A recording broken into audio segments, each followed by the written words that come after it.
Hello students. तो आज हम लोग डिस्कस करेंगे NCERT mathematics class 10th chapter 4 quadratic equation. ठीक है, तो एक बहुत ही एक छोटा सा और बढ़िया सा एक इंट्रोडक्शन तैयार करेंगे हम इसको लेके कि चीजें क्या है, हमने क्या पढ़ा है और क्या पढ़ने वाले हैं। तो मैं आप लोगों को इस वीडियो में एक बहुत अच्छा एक लिंक मिलेगा, चीजों को लिंक कैसे किया जाता है वो एक आप लोगों को तरीका मिल जाएगा। तो आप लोग इसे बहुत अच्छे तरीके से देखें। तो आप लोग चीजों को जब देखिएगा तो आप लोगों को पता चलेगा कि हाँ ये सारी चीजें एक दूसरे से लिंक है और कौन सी चीज किससे लिंक है, ये बात भी आप लोगों को बहुत अच्छे से इस वीडियो को देखने के बाद पता चल जाएगी। तो आइए हम लोग शुरू करते हैं। तो हमारा चैप्टर का नाम ही काफी है इसको एक बढ़िया इंट्रोडक्शन तैयार करने के लिए। चैप्टर का नाम है हमारे पास क्वाड्रेटिक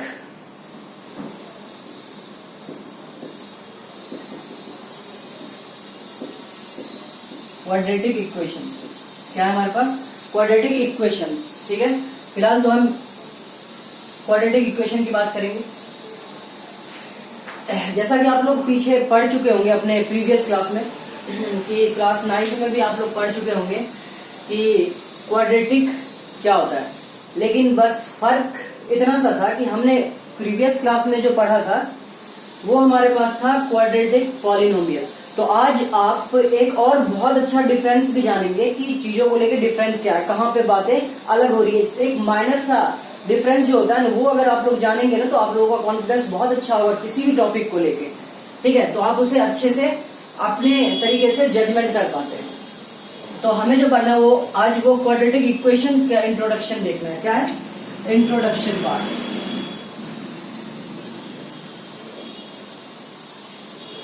मतलब आपको इस चैप्टर 4 में जितने भी एक्सरसाइज है सब एक्सरसाइज को मैं एक डायग्राम से आप लोगों को मैच करके बता दूंगा, आप लोग समझ जाइएगा। बाकी हम स्टेप बाय स्टेप अपने हर वीडियो में चीजों को हर एक्सरसाइज के इंट्रोडक्शन तो करेंगे टॉपिक वाइज।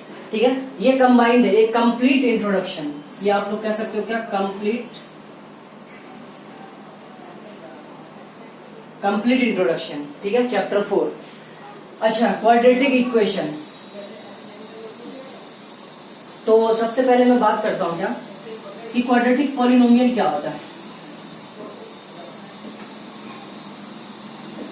क्वाड्रेटिक पॉलिनोमियल क्या होता है? ठीक है, अच्छा जैसा कि आप लोग जानते भी होंगे ax² plus bx plus c, where a b c क्या है? Real number. ठीक है, और x यहाँ पे क्या हमारे पास? वेरिएबल। x हमारे पास क्या है? वेरिएबल। और एक कंडीशन और, क्वाड्रेटिक होने के लिए ये मस्ट है a does not equal to 0। a कभी भी 0 नहीं हो सकता अगर ये क्वाड्रेटिक पॉलिनोमियल है। तो क्यों नहीं हो सकता इस पे भी एक नजर डाल लेते हैं। क्योंकि क्वाड्रेटिक पॉलिनोमियल का मतलब ही क्या होता है? क्वाड्रेटिक पॉलिनोमियल क्या होता है?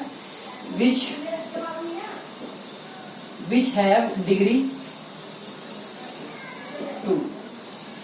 जिस पॉलिनोमियल की विच पॉलिनोमियल हैव डिग्री 2, जिस पॉलिनोमियल की डिग्री 2 हो, that is the called quadratic.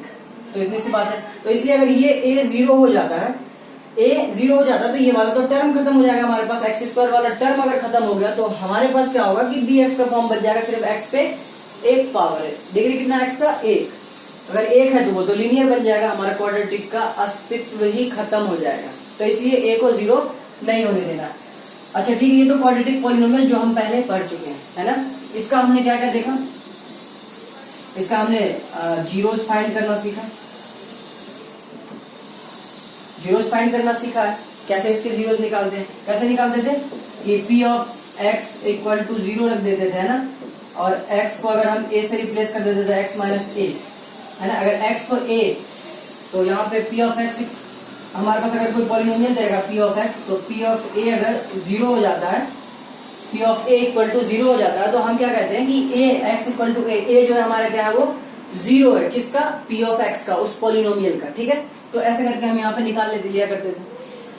ठीक, तो और ये तो बात थी पिछले। अच्छा, इस पे अब इन दोनों को करेक्ट करने की कोशिश करते हैं। क्या है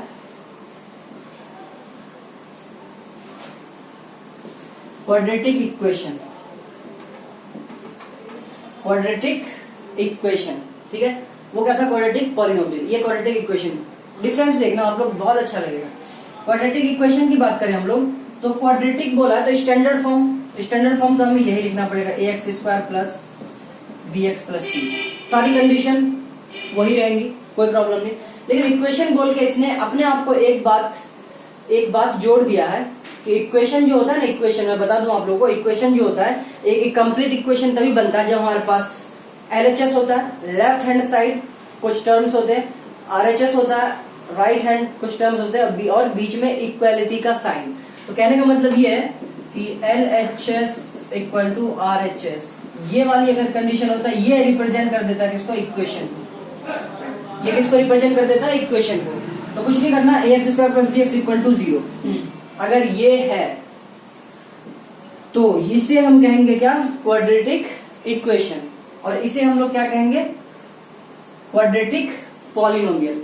तो ये दो बातें इसके बीच का डिफरेंस है। और मैं एक बात आप लोगों को बताता हूं, बहुत ध्यान से सुनिएगा, बहुत अच्छी बात है, ठीक है, बहुत मिनिमाइज बात है लेकिन बहुत अच्छा लगेगा आप लोगों को। हमने यहाँ पे क्वाड्रेटिक पॉलिनोमियल का क्या फाइंड किया करते थे, 0। आप लोग चेक कीजिएगा, या तो बहुत लोगों आप लोगों को पता भी होगा, नहीं तो मेरे इस चैनल पे एक 9th क्लास का हमारे पास वीडियो भी मैंने डाला हुआ है, चैप्टर 2 का, आप लोग उसे देखिए, बहुत अच्छे से और समझ में आएगा, ठीक है। क्वाड्रेटिक इक्वेशन, अच्छा, क्वाड्रेटिक पॉलिनोमियल का हम क्या फाइंड किया करते थे, 0।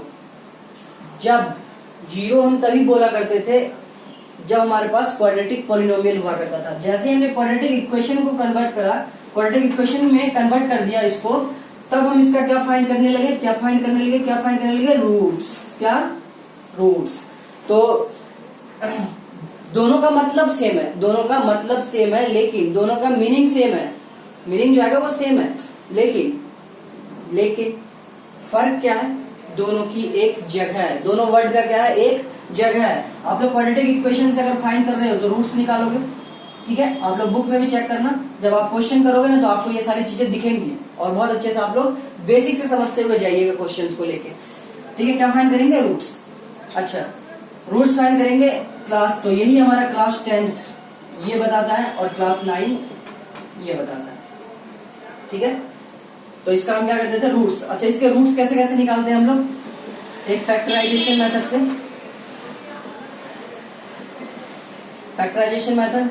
इसमें जो हम पढ़ेंगे, इसमें जो हम इस चैप्टर क्लास 10 चैप्टर 4 में क्वाड्रेटिक इक्वेशन में जो रूट्स निकालने के तरीके होंगे हमारे पास, फैक्टराइजेशन मेथड, तो वो आप स्प्लिट फॉर्म पहले भी यूज कर चुके होंगे, क्लास 9th में भी है, ठीक है। अच्छा, दूसरी बात आप लोगों का क्या होगा, कंप्लीट स्क्वायर मेथड। क्या होगा, कंप्लीट स्क्वायर मेथड, इसे हम कंप्लीटिंग स्क्वायर मेथड कहते हैं, ठीक है। ये मेथड से भी हम लोग क्या करेंगे, 0 क्या निकालेंगे, रूट्स निकालेंगे, ठीक है। अच्छा, तीसरा एक और बात हमारे पास बोलेगा, क्वाड्रेटिक फॉर्मूलाज, ठीक है, क्वाड्रेटिक फॉर्मूलाज। इससे भी हम लोग क्या फाइंड करेंगे, किसी भी क्वाड्रेटिक इक्वेशन के रूट्स फाइंड करेंगे। क्या करेंगे, रूट्स फाइंड करेंगे। इसी को एक और नाम से भी जाना जाता है, क्या, श्रीधराचार्य,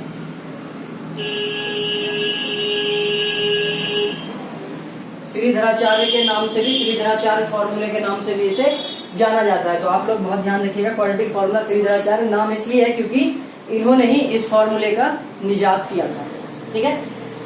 तो ये तो हमने अभी छोटी छोटी बातें करी, कोई दिक्कत नहीं। अब आते हैं हम अपने यहाँ इस टॉपिक पे, ठीक है। तो ये बात आप बहुत ध्यान से चीजों पे, यहाँ पे हमने क्या 2-4 बातें हमने देखी बहुत अच्छे से। 4 बातें हमने क्या देखी कि क्वाड्रेटिक पॉलिनोमियल और क्वाड्रेटिक इक्वेशन क्या है, ये देख लिया। क्वाड्रेटिक पॉलिनोमियल का हम क्या फाइंड क्या करते थे, जीरोस। अच्छा, क्वाड्रेटिक इक्वेशन का क्या फाइंड करेंगे, रूट्स। क्या फाइंड करेंगे, रूट्स। तो रूट्स और जीरो में भी आप लोग उनकी जगह देख चुके हैं। चलिए हम आगे देखते हैं, आगे देखते हैं क्या होता है। आगे देखिए होता है क्या, है ना। तो क्वाड्रेटिक इक्वेशन स्टैंडर्ड फॉर्म इसका मैं लिख देता हूं कि स्टैंडर्ड फॉर्म इसका क्या होता है, ax² plus bx plus c equal to 0, ठीक है। ये क्वाड्रेटिक पॉलिनोमियल। अच्छा, क्वाड्रेटिक का मतलब क्या है, लिख देता हूं मैं कि जिसकी डिग्री जिसकी डिग्री क्या हो, वेरिएबल की डिग्री क्या हो 2, वही क्या होगा क्वाड्रेटिक होगा। इक्वेशन और पॉलिनोमियल तो अपनी जगह है, ठीक है। अच्छा, बात करते हैं अब इसके रूट्स की। इसके क्या रूट्स की, ax square plus bx plus c है हमारे पास। इसके कितने होंगे मैक्सिमम जीरोस, मैक्सिमम रूट्स कितने होंगे इसके, 2 रूट्स होंगे। क्या होंगे इसके 2 रूट्स, कितने होंगे इसके 2 रूट्स होंगे, ठीक, कोई दिक्कत नहीं। अच्छा, 2 रूट्स क्यों होंगे इसके, 2 रूट्स इसलिए भी होंगे, क्वाड्रेटिक का मैक्सिमम जितने डिग्री होती है इसकी उतने इसके जीरोस होते हैं, उतने इसके रूट्स होते हैं, ठीक है। तो आगे बढ़ते हैं हम लोग कि इसमें यहां देखते हैं, अगर मैं इसके रूट्स दो रूट्स की बात करूं तो पहला हमारे पास जो होता है वो x equal to minus B plus minus root B square minus 4ac upon 2a। ये इसके क्या होते हैं, इसके रूट्स होते हैं। कैसे रूट्स होते हैं, दो बातें, 2 रूट्स होते हैं ना, 2 में मैं लिख देता हूँ x equal to minus B plus root B square minus 4ac upon 2a, ये पहली बात। और एक x हमारे पास minus B minus root B square minus 4ac upon 2a, ये क्या है हमारे पास दूसरी बात, ठीक है। 2 रूट्स हो गए, पहला रूट्स ये और दूसरा रूट्स ये। अच्छा, जरा हम चेक कर लेते हैं एक दो बात कि अगर हम निकालते हैं क्या सम ऑफ रूट्स, अगर हम निकालते हैं तो सम ऑफ रूट्स क्या होता है हमारे पास। अच्छा, कुछ नहीं, 2 रूट्स है ना हमारे पास, इसका सम निकाल लेते हैं हम सारी बातें, हम जितनी बातें यहाँ पे कर रहे हैं ना, बहुत ध्यान से सुनिएगा, हम स्टैंडर्ड फॉर्म के लिए कर रहे हैं। किसके लिए, स्टैंडर्ड फॉर्म के लिए। ये सारे इक्वेशन पे एप्लीकेबल होगा जो भी मैं यहाँ पे कर रहा हूँ, ठीक है, ये स्टैंडर्ड फॉर्म के लिए। अच्छा, सम ऑफ रूट्स अगर हम यहाँ पे निकालते हैं तो इसका मतलब ये 2 रूट्स है ना, ओनली फॉर क्वाड्रेटिक इक्वेशन, ठीक है। 2 रूट्स है तो दोनों को ऐड करते हैं तो क्या आता है हमारे पास, minus B plus root B square minus 4ac upon 2a plus minus B minus B square minus 4ac upon 2a, ठीक है। 2 रूट्स इसी फॉर्म में होते हैं, इस बात को लेकर आप बिल्कुल परेशान मत होइएगा। ये क्या है, ये वही है जो x की वैल्यू निकालते हैं। ऐसे भी हम यहाँ abc की वैल्यू रख देंगे ना, यहाँ से abc की वैल्यू रख देंगे तो हमें रूट्स मिल जाएंगे, ठीक है। तो इसको लेकर बिल्कुल भी आप परेशान मत होइएगा। अभी हम और इंट्रोडक्शन करने वाले हैं एक्सेल टॉपिक वाइज, तो वहां पर भी आप लोगों को बहुत चीजें देखने को मिलेगी। बस इतना समझिए कि इसके ये स्टैंडर्ड इक्वेशन है, क्वाड्रेटिक इक्वेशन, और ये स्टैंडर्ड रूट्स है। ये क्या है, स्टैंडर्ड रूट्स है इस स्टैंडर्ड क्वाड्रेटिक इक्वेशन के लिए, ठीक है। अच्छा, इसको जरा सॉल्व कर लेते हैं हम लोग। तो ये माइनस बी, अच्छा इसको मैं ऐसे लिख सकता हूँ 2a plus b square minus 4ac upon 2a। मैंने दोनों को अलग अलग कर लिया, इसको अलग लिख सकते हैं ऐसे, plus minus minus B upon 2a, फिर minus B square minus 4ac upon 2a, ठीक है। इतनी सी बात।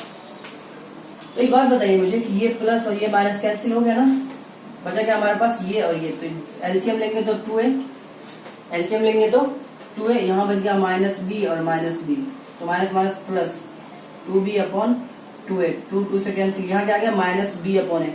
बहुत ध्यान से देखिए, बहुत ध्यान से, क्या कि ये बात जो है ये माइनस बी अपॉन 2 जो हम याद किया करते थे, जो हमने याद किया है, ठीक है, कि सम ऑफ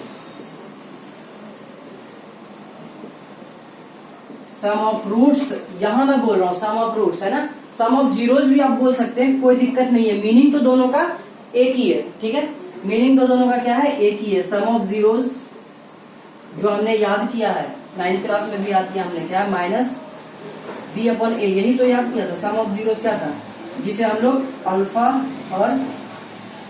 अल्फा एंड बीटा के नाम से दिया करते थे। ये हमारे पास ये बीटा और ये हमारे पास अल्फा। अल्फा बीटा क्या है, जस्ट नोटेशन है, नोटेशन रिप्रेजेंट करने का। जैसे नेचुरल नंबर के सेट को रिप्रेजेंट कैसे कर देते हैं हम, अल्फा इससे एन से, इंटीजर को हम जेड से रिप्रेजेंट कर देते हैं, तो जस्ट नोटेट है, ठीक है, नोटेशन है कि 2 जीरो है, एक्स एक्स एक ही जैसा, तो एक अल्फा और एक बीटा। तो यही तो लिखा करते थे हम, alpha plus beta equal to minus B upon A, ठीक है। तो sum of zeros minus B upon A यहां से आया करता था। अच्छा यहां देख लेते हैं, प्रोडक्ट ऑफ जीरोज आप निकालिएगा ना यहां से, प्रोडक्ट ऑफ जीरोज, जब आप लोग इसको प्रोडक्ट कीजिएगा दोनों जीरोज का, तो आपके पास minus B plus root B square minus 4ac upon 2a minus B minus root B square minus 4ac divide 2a। Product of zero जब कीजिएगा तो आप लोगों के पास आएगा c अपॉन ए। क्या आएगा? c अपॉन ए। चेक कर लीजिए। अच्छा इसको माइनस 2 अपॉन का स्क्वायर और हमारे पास आ जाएगा, ऐसे कर लीजिए आप लोग को अगर दिक्कत ना हो तो ऐसे लिखिए, minus 2 upon A plus root B square minus 4ac upon 2a। ठीक है, इसे minus B upon 2a minus root B square minus 4ac upon 2a। ठीक है, तो ये इंट्रोडक्शन पार्ट है। कहां से फॉर्मूले आ रहे हैं वो हम देख रहे हैं। ठीक है, बहुत ध्यान से देखिए, और इससे आप लोगों की बहुत अच्छी कैलकुलेशन वाली बात, मतलब क्वाड्रेटिक इक्वेशन से रिलेटेड जितने भी बात होंगी ना, उसे करने में बहुत आसानी हो जाएगी। अच्छी देर देखो, ये a प्लस बी, ये a माइनस बी नहीं हो गया क्या? तो ये माइनस बी अपॉन का होल स्क्वायर और ये रूट में बी स्क्वायर माइनस 4ac का होल स्क्वायर।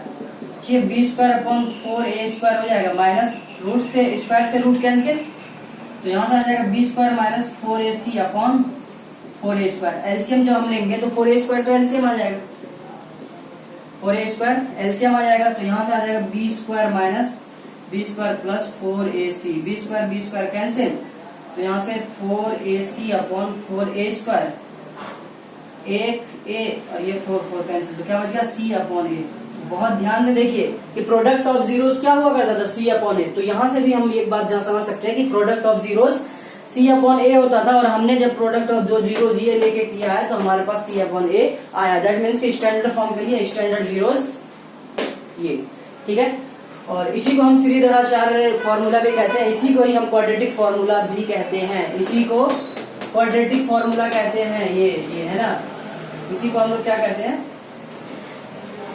Quadratic formula. इसी को क्या कहते हैं? Quadratic formula. इस तरीके से भी हम क्या करेंगे? क्वाड्रेटिक इक्वेशंस के रूट्स निकाल पाएंगे। देखेंगे एक्सरसाइज में जब हम क्वेश्चन को सॉल्व कर रहे होंगे वहां पे।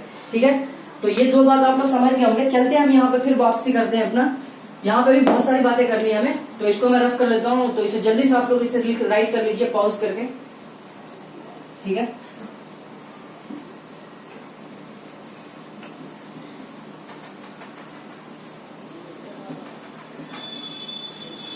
तो हमने बात क्या क्या कर ली? रूट्स की बात कर ली कि क्या क्या रूट्स है। ठीक, अच्छा तो रूट्स कैसे कैसे होंगे बहुत ध्यान से देखते हैं। रूट्स है ना, रूट्स कैसे कैसे होंगे? दो टाइप के रूट्स होते हैं। रूट्स जो है वो दो टाइप के होते हैं नंबर में। कौन कौन सा? पहला जो हमारे पास आएगा रियल रूट्स होंगे, मतलब रियल नंबर के रूट्स होंगे। दूसरा क्या होगा हमारे पास? Imaginary roots. दूसरा क्या होगा हमारे पास? Imaginary roots. अच्छा, इमेजिनरी रूट्स क्या है? इमेजिनरी मतलब आपको समझ में आ रहा होगा जो सिर्फ कल्पनाओं में हो। कल्पनाओं में क्या मतलब कि मैं सबकी कल्पनाओं में अपनी अपनी चीजें होती है। कोई स्टूडेंट ऐसा सोच रहा होगा कि मैं पढ़ नहीं रहा हूं और मैं पूरे इंडिया का टॉपर बन जाऊं, तो दैट इज द इमेजिनेशन। क्या वो? इमेजिनेशन है। ठीक है, लोग क्या क्या सोचते हैं, सबकी अपनी अपनी इमेजिनेशन पावर, जो इमेजिन किया जा सकता है, जिसे हम रियल वास्तव में उसे नहीं कर सकते, नहीं हो सकता वो वही हमारे क्या होता है? इमेजिनरी होता है। अच्छा, इमेजिनरी रूट कब आएगा और रियल रूट कब आएगा, इसके बारे में बात कर लेते हैं। हमने यहाँ पे देखा था कि x हमारे पास दो बात में, ये minus B plus minus root B square minus 4ac upon 2 है। अब बहुत ध्यान से देखना, ये बी स्क्वायर माइनस 4ac जो है ना, यही डिसाइड करेगा कि रियल रूट देगा या इमेजिनरी रूट देगा। तो ये कंडीशन, ये वाली जो है ना बी स्क्वायर माइनस 4ac, तो यहाँ पे ध्यान से देखिएगा कि बी स्क्वायर माइनस 4ac, ठीक है, अगर ग्रेटर देन इक्वल टू 0 है, अगर ग्रेटर देन इक्वल टू 0 है, तो हमारे पास जो रूट्स आएंगे वो क्या होंगे, रियल नंबर के रूट्स होंगे, रियल होंगे, क्या होंगे, रियल नंबर्स के रूट, रियल नंबर्स होंगे वो, ठीक है। इमेजिनरी कब होगा, इमेजिनरी कब होगा, जब हमारे पास बी स्क्वायर माइनस 4ac क्या हो, लेस देन 0। ये बात बहुत ध्यान से देखिएगा, ठीक है। और बी स्क्वायर माइनस 4ac की वैल्यू कहां से लेंगे हम, अरे बड़ी सीधी सी बात है, ए बी सी, ये रहा ए बी सी की वैल्यू रखेंगे, देखेंगे 0 से ग्रेटर है या कम है, ज्यादा है या कम है, चेक कर लेंगे इमेजिनरी, ठीक है। तो ये तो हमारे सिलेबस से बाहर है, ये तो है ही नहीं, बस यहीं पे स्टॉप हो जाता है, हमें सिर्फ चेक करना होता है कि ये इमेजिनरी रूट है, दैट इज स्टॉप, ठीक है। अच्छा, कहानी यहाँ पे पहुंच चुकी है। अच्छा, रियल रूट्स हो गया, ये हमारे पास इमेजिनरी रूट्स हो गया। बहुत ध्यान से अब देखिएगा कि तो ये क्या होगा, अब इसमें भी दो बात है, इसमें क्या है, दो बात है, एक तो हमारे पास B square minus 4ac greater than 0 और एक B square minus 4ac equal to 0, दो बातें थी ना, एक इक्वल टू और ग्रेटर देन। जब हमारे पास ऐसा, अगर ये कंडीशन फॉलो करता है कि बी स्क्वायर माइनस 4ac की वैल्यू, अच्छा आप इसको ये भी कह सकते, इसका एक नाम भी आपके बुक में इंट्रोड्यूस किया गया है, क्या, डिस्क्रिमिनेंट, डिस्क्रिमिनेंट है ना, इसको क्या कहा जाता है, बी स्क्वायर माइनस 4ac को डिस्क्रिमिनेंट कहा जाता है। इसे डी से, कैपिटल डी से इंट्रोड्यूस करते हैं, रिप्रेजेंट करते हैं, बी स्क्वायर माइनस 4ac को डी से रिप्रेजेंट करते हैं, बी स्क्वायर माइनस 4ac को डी से रिप्रेजेंट करते हैं, ठीक है, डी से। तो अगर b square minus 4ac greater than 0 आ गया ना, तो हमारे पास रूट्स कैसे होंगे, रियल तो होंगे ही होंगे, क्योंकि ये रियल से ही आ रहा है, रियल, और क्या होंगे, डिस्टिंक्ट होंगे, डिस्टिंक्ट, ठीक है, क्या होंगे, रियल होंगे और डिस्टिंक्ट होंगे। डिस्टिंक्ट का मतलब क्या है कि भिन्न भिन्न, अलग अलग, एक अगर 2 है तो दूसरा 4 है, एक 3 है तो दूसरा 5 है, एक -3 है तो दूसरा -2 है, एक -4 है तो दूसरा 5 है, मतलब रियल होंगे लेकिन डिस्टिंक्ट होंगे, अलग अलग होंगे, एक जैसे नहीं होंगे। अगर ये कंडीशन फॉलो करता है तो ये बात देखिए बहुत ध्यान से कि ये कब आएगा, b square minus 4ac equal to 0 आ गया, तब हमारे पास जो रूट्स होंगे कैसे होंगे, वो रियल तो होंगे बट इक्वल भी होंगे, रियल के साथ इक्वल भी होंगे, मतलब कि रियल नंबर होंगे। 1 2 3 4 5 -2 -3 -4 -5 तो होगा, लेकिन अगर एक रूट्स -2 है तो दूसरा रूट भी -2 ही होगा, एक रूट 5 है तो दूसरा रूट भी 5 ही होगा, एक 3 है तो दूसरा भी 3 होगा। तो ऐसा अगर होता है बी स्क्वायर माइनस 4ac तो हमारे पास रियल और इक्वल रूट्स आएंगे। तो ये अब आपका टॉपिक भी नेचर ऑफ रूट्स, ठीक है, आप ऐसे ही बता सकते हो, यहीं से आपका कवर हो जाएगा नेचर ऑफ रूट, बहुत ध्यान से देखिएगा। अच्छा, इसका तो इमेजिनरी आ जाता है, जब ये लेस देन 0 आ जाएगा तो इमेजिनरी आई आयोटा से वो हम क्लास 11 का